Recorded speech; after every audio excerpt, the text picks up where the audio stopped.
Drame qui a coûté la vie à 5 personnes, dont 4 enfants. C'était dans la nuit du 12 au 13 décembre 2021 à Montgaillard, Saint-Denis. Près d'un an et demi après, les victimes rassemblées en association réclament des comptes et des réponses à leurs questions. Qui a mis le feu?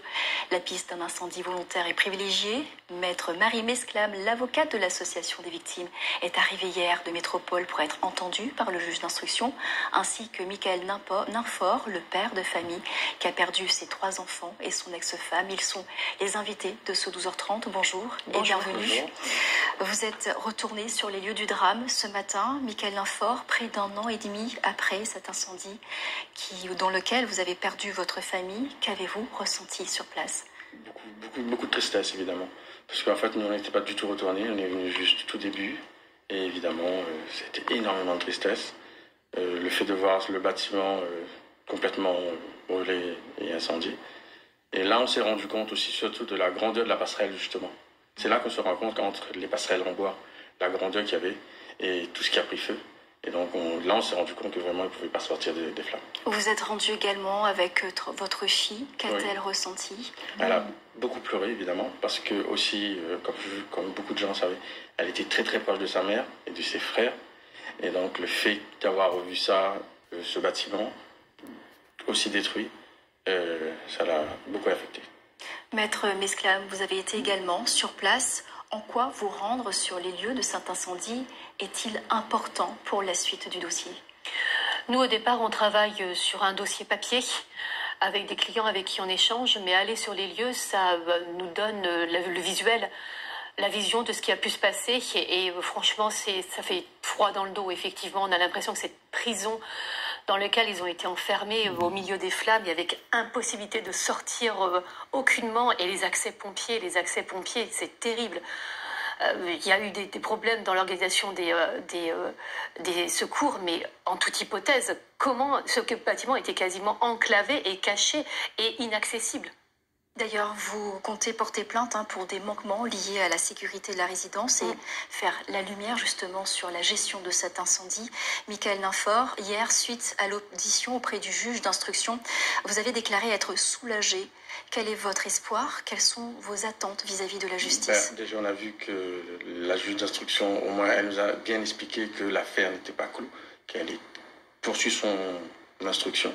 Donc, déjà, ça nous a un petit peu rassurés parce que pendant ces 1 an et demi, on n'a quasiment aucune nouvelle. Donc, et le fait que je pense que Maître Mesclame est venu avec moi à cette audition nous a beaucoup aidé.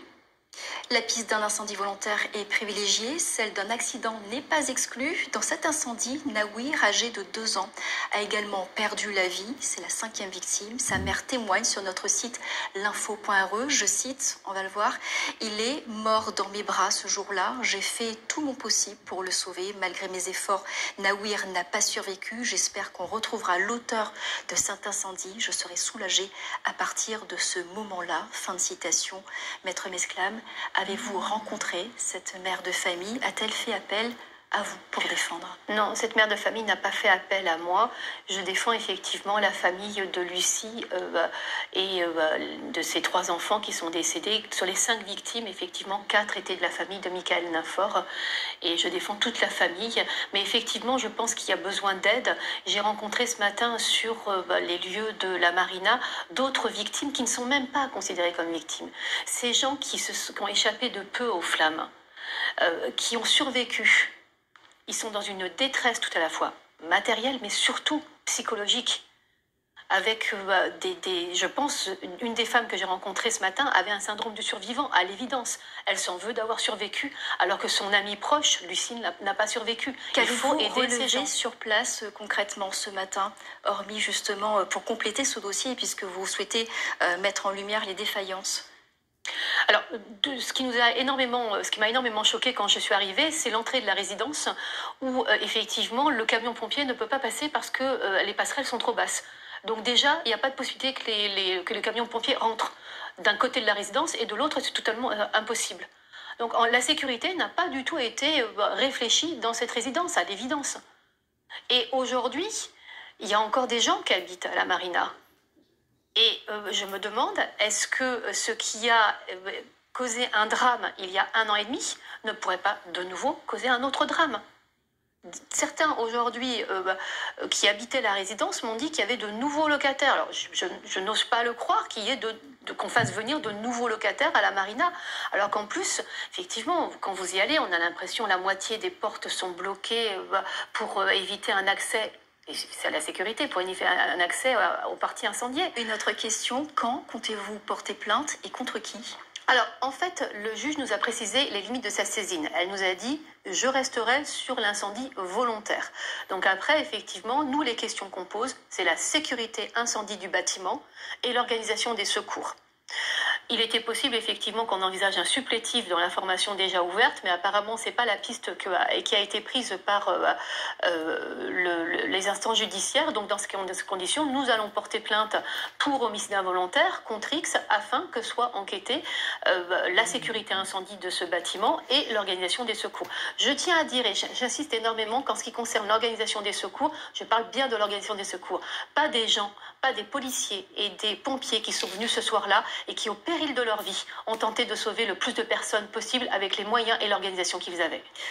Monsieur Ninfort, vous avez déclaré hier dans notre reportage qu'on a pu entendre hier soir, suite avoir su de survivre en fait depuis le 13 décembre 2021. Pensez-vous pouvoir faire le deuil à l'issue de cette procédure judiciaire ? Je ne sais pas. À l'heure d'aujourd'hui, je ne peux pas vous dire si je ferai mon deuil. Je l'espère. Mais ça y contribuera en tout cas, j'espère. Voilà. Merci, maître Mesclame, Marie Mesclame, avocate de l'Association des victimes, et à vous, Michael Ninfort, d'avoir accepté notre invitation et répondu aux questions dans ta réunion dans ce 12h30. Je rappelle donc sur cet incendie de la marina qui a coûté la vie à 5 personnes, dont vos 3 enfants et votre ex-femme. Une affaire que nous continuerons à suivre dans nos prochaines éditions. Merci. Merci à vous. Dans le 12h